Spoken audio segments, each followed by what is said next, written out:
Usted sabe, cuando uno se adentra en el mundo evangélico, hay un tema que siempre parece salir a la superficie, y es esa idea de la predestinación. Sí. Esta noción de que Dios, incluso antes de crear el universo, ya tenía decidido quién se salvaría y quién no. Exactamente. Es un concepto que realmente te hace pensar, ¿verdad?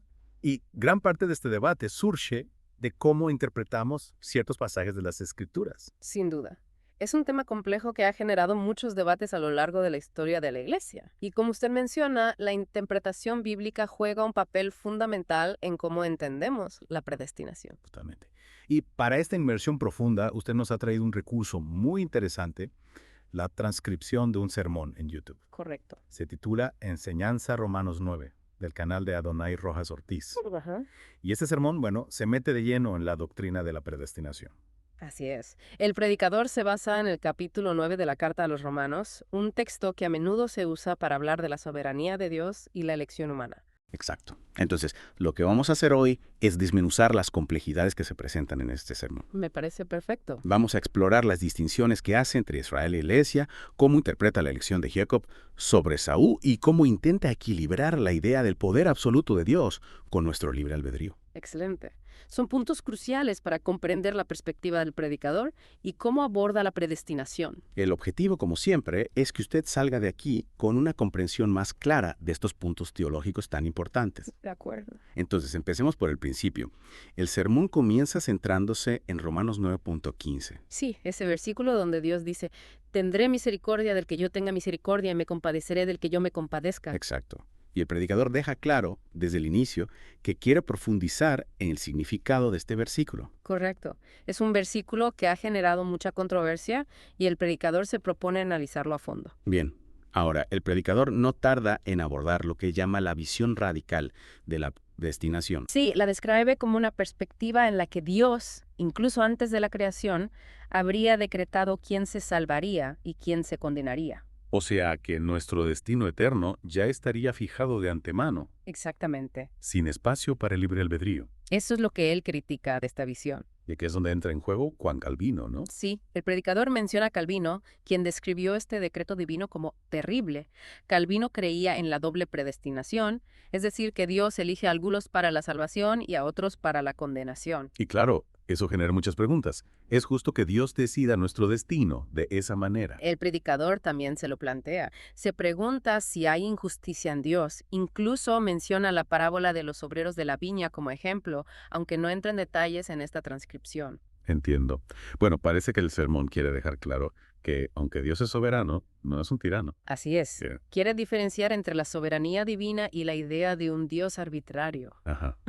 Ahora, un elemento clave en la argumentación del predicador es la distinción entre tres grupos de personas. Sí, habla de los israelitas, los gentiles y la iglesia. ¿Puede explicarnos un poco más sobre estas distinciones? Claro. Los israelitas, como sabemos, eran el pueblo escogido de Dios en el Antiguo Testamento. Sí. Los gentiles son todas las más naciones, los no israelitas. Y la iglesia es una nueva entidad formada por judíos y gentiles que han sido unidos en Cristo.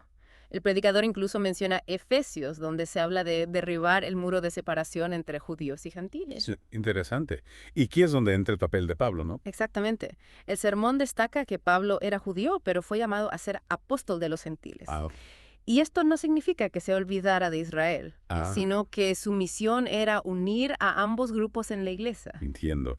Entonces, la inclusión de los gentiles en el plan de Dios fue algo nuevo y significativo. Sí, y al principio no fue fácil de aceptar para algunos. Imagino.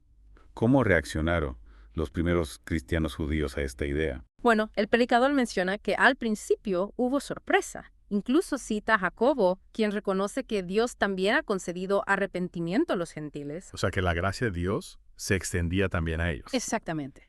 Y con esta inclusión de los gentiles, el sermón introduce una advertencia. Sí, una advertencia dirigida a los creyentes gentiles, que no se vuelvan arrogantes hacia Israel. Usa la analogía de injertar ramas en un olivo que se encuentra en Romanos 9:11. Entiendo. La idea es que los gentiles fueron injertados en el plan de Dios, pero las raíces de ese plan están en Israel. O sea que no deben olvidar su origen. Exacto.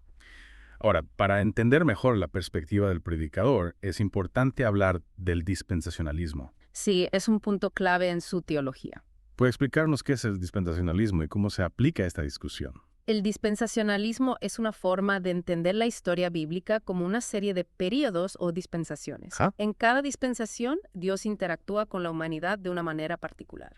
Y lo importante aquí es que el dispensacionalismo distingue entre el plan de Dios para Israel y el plan para la iglesia. O sea, dos planes diferentes. Exactamente. Y el predicador advierte contra el intento de fusionar estos planes, ¿Y por qué es importante mantenerlos separados? porque tienen propósitos distintos. El plan para Israel se centra en promesas terrenales, mientras que el plan para la iglesia se centra en promesas celestiales. El predicador incluso menciona el movimiento mesiánico como un ejemplo de lo que sucede cuando se confunden estos planes. Ya veo. Ahora, en medio de esta discusión sobre Israel y la Iglesia, el sermón se detiene en los sentimientos personales de Pablo hacia su propio pueblo. Sí, habla de la profunda tristeza que sentía por sus compatriotas israelitas. Claro, porque muchos de ellos rechazaron a Jesús. Exactamente. Y en Romanos 9.1-5, Pablo expresa su dolor y su deseo de ser maldito por ellos. Eso demuestra su gran amor por su pueblo. Sin duda. Y el sermón también menciona los muchos privilegios que Dios le dio a Israel. Sí, en Romanos 9.4-5, Pablo enumera algunos de ellos. La adopción, la gloria, los pactos, la ley, el servicio del templo, las promesas, los patriarcas y, por supuesto, el hecho de que de ellos vino Cristo. Son privilegios realmente importantes. Ahora, el sermón también interpreta el juicio de las naciones en Mateo 25. Sí, y lo relaciona con el trato que las naciones dan a Israel. ¿Puede explicarnos un poco más sobre esta interpretación? En Mateo 25, Jesús dice que el rey juzgará a las naciones según cómo trataron a sus hermanos. Ajá. Y el predicador interpreta que estos hermanos son los israelitas. O sea que el trato que le demos a Israel tendrá consecuencias en el juicio final. Exactamente. Y por eso el predicador advierte contra cualquier forma de antisemitismo. Entiendo. Ahora, hablemos del rechazo de Cristo por parte de Israel y la posterior inclusión de los gentiles. Sí, el sermón explica que debido a que muchos israelitas rechazaron a Jesús, el evangelio se extendió a los gentiles. Claro. Y aquellos que lo aceptaron, tanto judíos como gentiles, se convirtieron en hijos de Dios, no por su linaje, sino por la fe en Cristo. Tal como dice Juan 1.13. Exacto. Y esto nos lleva a un punto importante en Romanos 9. La idea de que no todos los que descienden de Israel son realmente Israel a los ojos de Dios. Así es. El sermón subraya la distinción que hace Pablo entre el Israel físico y el Israel espiritual. Ajá, La promesa de Dios no se basaba solo en la descendencia física, sino en la fe. claro. Y aquí es donde entra el ejemplo de Jacob y Esaú, que a menudo se usa para hablar de la predestinación. Sí, es un pasaje complejo que genera mucha controversia. ¿Cómo aborda el sermón este ejemplo en Romanos 9.10-13? El predicador enfatiza que incluso antes de que Jacob y Esaú nacieran, Dios ya tenía un propósito para ellos. Y cita Malaquías 1.12.3, donde Dios dice: amé a Jacob y aborrecí a Esaú. Exactamente. Y este versículo, claro, se usa a menudo para defender la idea de que Dios elige a algunos para la salvación y a otros para la condenación antes de que nazcan. Sí, pero el predicador ofrece una interpretación diferente. ¿Cuáles? Argumenta que este pasaje no se refiere a la predestinación individual para el cielo o el infierno. Sino al propósito de Dios para las naciones que descenderían de Jacob y Esaú, Israel y Edom. O sea que no se trata de individuos, sino de naciones. Exactamente. Y esto, supongo, nos lleva al tema del libre albedrío. Sí, el sermón también habla de la importancia de nuestra propia elección. ¿Cómo lo explica? Argumenta que Dios nos ha dado libre albedrío para que podamos elegir seguirlo o no. Ajá. Cita Hebreos 2.3, donde se dice: ¿cómo escaparemos nosotros si descuidamos una salvación tan grande? O sea que tenemos una responsabilidad en nuestra propia salvación. Exactamente. Y usa una analogía muy interesante para ilustrar este punto. Sí, dice algo así como: si te pierdes, no me culpes a mí. Me gusta esa analogía. Es una forma sencilla de entender que, aunque Dios nos ofrece la salvación, la decisión final es nuestra. Claro. Entonces, el sermón intenta mostrarnos un Dios que es soberano, pero también justo y amoroso. Sí, y que respeta nuestro libre albedrío. Ahora, para aclarar aún más el pasaje de Jacob y Esaú, el sermón profundiza en su contexto en Malaquías. Así es. Explica que la frase amé a Jacob y aborrecé a Esaú Debe entenderse en su contexto histórico. No se trata de un odio personal hacia Esaú, sino de la relación de Dios con las naciones que descenderían de él. Ya veo. Dios tenía un propósito para Israel y ese propósito era diferente al que tenía para Edom. Entiendo.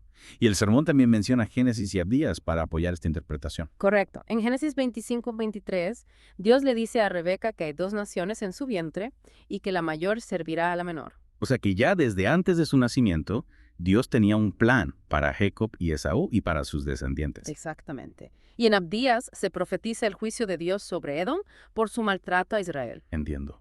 Entonces el sermón argumenta que la elección de Jacob sobre Esaú no se trata de la salvación o condenación individual, sino del plan de Dios para estas naciones. Así es. Y finalmente el sermón habla de la diferencia entre misericordia y gracia. Sí, dos conceptos que a veces se confunden. ¿Por explicarnos la diferencia? La misericordia es no recibir el castigo que merecemos. Y la gracia es recibir un favor que no merecemos. Entiendo. Y el sermón enfatiza que los creyentes hoy somos receptores de la gracia de Dios. Correcto. No solo se nos ha perdonado, sino que se nos ha dado un regalo inmerecido.